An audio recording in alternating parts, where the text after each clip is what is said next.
Ndabaramukije mwese nshuti banywanyi bacu mukunda kandi mugakurikira amakuru n'ibiganiro dutambutsa kuri ishene yanyu imwe Rudende Isange TV, ishene ibashikiriza amakuru n'ibiganiro biba bigezweho kandi biba byakura amatohoza ururimi rw'ikirundi. Ndabaha ikaze rero mu makuru yacu yo kuri iyi saha, akaba ari amakuru haba yiriwe avugwa mu bisata bitandukanye, haba muri politiki, mu nkino, mu ndero, n'iperereza, mu gateka kazina muntu, mu makungu ya kure ndetse n'andi makuru yose aba ariko aravugwa ijya n'ino. Ndabaha ikaze rero mu makuru yacu yo kuri iyi saha, akaba ari amakuru araza gushimikira ku ngingo nkuru zikurikira. Amakuru yacu rero turaza kuyatangurira mu bisata bitandukanye, na cane cane rero nkuko twari tubabwiye ko araza gushimikira ku ngingo nkuru zikurikira.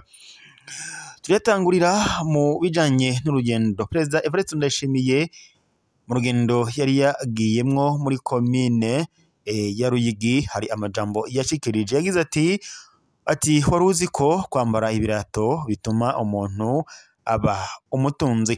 Turaza kurabira hamwe imvo n'imvano y'ayo majambo yashikirije. Kandi mu yandi makuru kandi nanone umunyagihugu ngo ntabwo akeneye kubona buramatari canke musitanteri, ahubwo ngo aba akeneye ko atunganirizwa n'abajejwe kumutunganiriza. Naho Arengiyeme Bunyoni amaze imyaka apfungiwe mw'ibohero rya Gitega, kuri ubu ngubu ariko aratabarizwa ko amagara yiwe atifashe neza, ndetse ko umwanya n'umwanya ngo yohava anaganda cyangwa se yohava acikana. Turaza kurabira hamwe ibiko biravuga ko umukuru w'igihugu cy'u Burundi Evariste Ndayishimiye yase ngo kumuha uruhusha rwo kujya kwivuza, ibintu rero bigiye gutuma Arengiyeme Bunyoni ashobora kuryamira ukuboko kw'abagabo.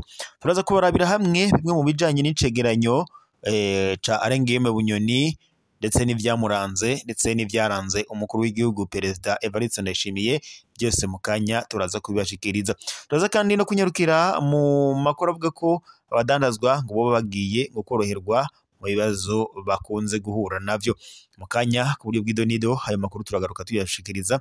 Ico mbibutsa mwibuka gufyonda suivre, partage ndetse na s'abonner kugira ngo tubandanye kubana amakuru n'ibiganiro vya misi yose tuba turiko turabashikiriza.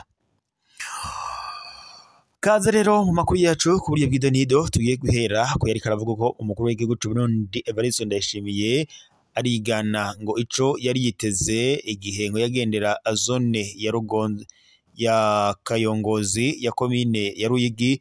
Aho yagize ati mu misi iheze naragiye hariya Kayongozi nzi ko iri inyuma, hanyuma nsanga abantu bose ngo bambaye ibirato kandi ngo nabyo ngo nico kimenyetso ca mbere ko umuntu ngo ateye imbere, ngo utavyambaye ni ngo aba ari ikijuju ca mbere, utavyambaye kandi ngo navyumve ni akazi kiwe. Yasiguye ivyo mu mvugo ko ngo utavyambaye ubwenge bwiwe ngo bwose bwahereye mu mano, ngo akagenda yiyumvira ibuye agira atsitare ko, ngo agenda kandi yiyumvira ihwa ngo riza kugira ngo riramuhanda, ndetse ngo ntari bwiyumvire ngo mbega harya hantu nzoharima ryari, kandi ngo ahanzwe n'ibihwa ngo bigira bimuhande. Bisigura ko ngo ubwenge bwiwe bwose buba buri mu mano. Abantu mwese rero ngo muzi yuko abana banyu ngo mutabaguriye ibirato, mushaka ko abana banyu bazoba ibijuju. Yabandanije asigura kandi ko ngo hari ibimenyetso bibiri vya mbere ko ngo abantu ngo ahantu hateye imbere, ngo ibi navyo ngo bikaba ari uko ngo hataba inzu za nyakatsi, ndetse n'abantu baho ko bakaba bashajije mu myambaro igiriwe isuku. Ivyo rero akaba yabivuze kuri uyu wa 30 Nyakanga uyu mwaka, mu gihe yariko ashikiriza umusitanteri mushasha wa komine Ruyigi iri mu ntara ya Buhumuza. Ivyo vyabaye mu gihe kandi mu myiteguro yo gutangura umwaka w'ishure wa 2025-2026 yaheruka gufata ingingo ko abanyeshuri bose ngo biga bambaye ibirato ndetse n'umwambaro w'ishure. Naho Gervas Ndirakobuca uramutswe inama nkenguzamateka avuga ko ngo umunyagihugu ataba akeneye kubona buramatari canke musitanteri uko ahubwo akeneye ko amutunganiriza. Gervas Ndirakobuca umukuru w'inama nkenguzamateka y'u Burundi amenyesha ba musitanteri ndetse na ba buramatari ko bategerezwa gukora mu guharanira ineza y'abanyagihugu. Umusitanteri atazovyubahiriza akazohamagarwa mu nama ya komine aje ngo kwishura ibibazo. Akaba anabutsa kandi ko umwenegihugu ngo ataba akeneye buramatari canke musitanteri ahubwo ko ngo akeneye ko atunganirizwa. Ivyo akeneye ngo ikintu akakironka ndetse akakironka n'ingoga. Kubwa Gervas Ndirakobuca ngo muri iyi ntunganyo nshasha ngo amakomine yarashikirijwe ivyankenerwa byose kugira ngo aterere mu iterambere.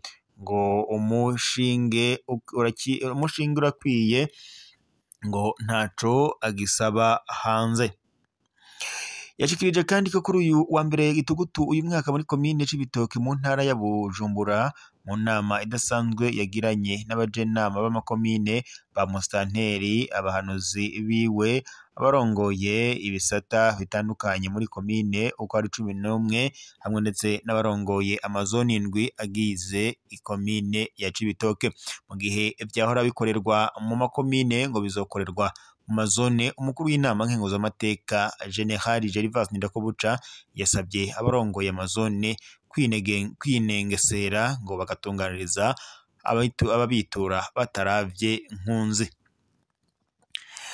Arengeye mu Binyoni ngo n'umugabo yize criminology asanzwe ndetse ari umusirikare w'umwuga ancien officier ngo kandi yaciye mu nzego z'umutekano police SNR iperereza nyene. Ministre de l'Intérieur arafise ngo ubuhinga bwishi mu micungire y'umutekano ndetse n'imiyoborere mu nzego za leta, ariko ibivugwa kuri we nko gukandamiza abatavuga rumwe n'ubutegetsi, uruhara mu bikorwa vya corruption ndetse n'iterabwoba rishingiye kuri politike byatumye bamwe babona ko atari umuyobozi w'iterambere riramo. Hari kandi abantu ngo babona ko Arengeye mu Binyoni ari nk'iyo ngo yari kugira amahirwe yo kuyobora igihugu, ngo yari gukorera igihugu gusumba Generali Evariste Ndayishimiye batazira neva nk'uko babishikiriza. Naho rero ngo Evariste Ndayishimiye we ngo bivuga ko yize amategeko ngo yaraciye mu gisirikare nyuma aza kuba ndetse umunyapolitike, ariko kandi ngo igitangaje nubwo ngo yize amategeko abantu ngo birirwa ngo bararenganywa mu manza. Mu majambo make ngo ubutabera bw'u Burundi ngo ntibuhagaze neza, ariko kandi nubwo ngo biruko yagerageje kuvuga cyane kurwanya igiturire ndetse no kugarukana ishusho nziza y'igihugu hanze. None se ngo nanone kandi aba bagabo bose ngo bapfa byinshi iby'isi mugabo ngo umwe akibagira ko ngo bagwananye urugamba bagasangira ndetse akabisi n'agahiye mu ishamba. Ikindi kandi ngo nuko bose bari mu mugambwe umwe wa CNDD-FDD. By'ukuri rero ngo nubwo byacitse Arengeye mu Binyoni akagira amakosa, ngo Evariste Ndayishimiye ntiyarakwiye kumuhana nka kurya ariko arabigenza, ngo akagira ko akamunyaga n'ibyiwe byose ndetse ngo nta na kimwe musigiye. Ico kintu Ndayishimiye yakoze ngo barazi neza ko nawe ngo bimushikiye niho yomenya ko isi idasakaye. Ico umuntu aca yibaza ni iki, ese izi njyane zo muri politike y'u Burundi zizohera ryari? Nubwo kandi bimeze gutyo twubaka Burundi mu bumwe ntangere. Umukuru w'igihugu arashima kandi iterambere komine ya Ruyigi igeze ko, agasaba abenegihugu kubandanya bashigikira imbonakazoza y'u Burundi. mugiye kuri wa 30 Nyakanga uyu mwaka ariho hashikirizwa icese musanteri mushasha wa komine Ruyigi Diane Niyibitanga ashikirijwe n'umukuru w'igihugu cy'u Burundi Evariste Ndayishimiye ku kibuga c'umupira w'amaguru citiwe Urumuri kiri ku mugwa mukuru wa komine Ruyigi intara ya Buhumuza. Sebarundi Evariste Ndayishimiye batazira neva ngo arashima intambwe ikomeye iyo komine igezweko. N'ijambo ryiwe yashikirije Evariste Ndayishimiye yibukije abanyaruyigi ngo aho iyo komine yari mu mwaka 2007 igihe ngo yari yugarijwe n'inzara ifashwa n'izindi ntara, ariko ngo ubu umwe wese araronka ico afungura. Iryo kandi ngo rikaba ari iterambere rikomeye. Yahamagare kandi bene igihugu bo muri komine Ruyigi kuja ngo kivi bakore ibikorwa by'iterambere atawusigaye inyuma, kugira ngo bose ngo bashigikire imbona kazoza y'igihugu cifashe mu mwaka wa 2040 ndetse n'igihugu giteye imbere mwaka wa 2060. Yaciye kandi asaba indongozi gukurikiranira hafi ivyo abene igihugu ngo zirongoye bariko barakora mu kwiteza imbere, kuko iterambere rihera ku muntu ku giti cye. Musanteri mushasha wa komine Ruyigi nawe yasabwe ngo kuba umusuku w'abene igihugu ndetse no kumenya uko ngo abo arongoye babayeho, kugira ngo intwaro yegereye abene igihugu ngo isasagare. Mu gihe kandi ubu hari intonganyo nshasha y'intara, amakomine n'amazone, Ndayishimiye yasabye indongozi ngo kuzoba arizo zijana ibibazo by'abene igihugu, maze ngo umwene igihugu ntaruhe arondera aho atura ikibazo, kandi ngo guhera ku mutumba hariho umukuru w'umutumba. Narirya ngo iyo ntunganyo nshasha yaje ngo mu ntumbero yo kwegereza intwaro abene igihugu. Ico twabamenyesha nuko Diane Niyibitanga yahora arongoye komine Bweru ya kera yari mu ntara yahora ari iya Ruyigi, nkuko amakuru n'ubundi ku rubuga abishikiriza. Naho mu yandi makuru kandi abadandaza ngo boba bagiye koroherwa mu bibazo bakunda guhura navyo. Kuri uyu wa mbere igenekerezo rya mbere Gitugutu uyu mwaka, ihuriro ry'abadandaza mu Burundi CFCIB n'ikigo kijejwe gutororokanya amakori n'amatagisi OBR barahuriye mu nama yabereye Bujumbura kugira ngo bigire hamwe ibibazo bikomeye ngo bihangayikishije abadandaza. Olivier Suguru arongoye CFCIB yaragaragaje ibibazo bikuru ngo bikurikira nk'inkoramutima mu bikorwa by'ubudandaji. Icambere ngo kubura amafaranga mva makungu yo gukoresha mu rudandazwa, TVA ngo y'umurengera isabwa abadandaza, ingorane zijanye n'imikoreshereze y'imashini nyemezabuguzi, ikibazo c'ibitoro, amatara ndetse ngo ya Regideso acikagurika ngo bigatesha abadandaza umwanya ndetse n'amatungo.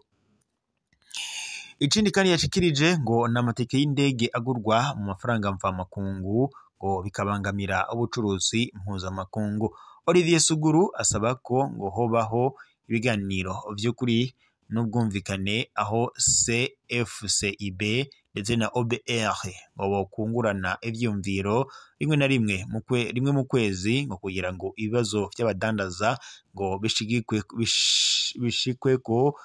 bishirwe mu ngiro. Yashimangiye kandi ko CFCIB atari ngo umuvugizi w'abadandaza binyegeza, ahubwo ko ngo iharanira ubudandaji bukorwa mu muco, kandi ko ngo ufise ikibazo yo kwitura ico kigo kikamufasha.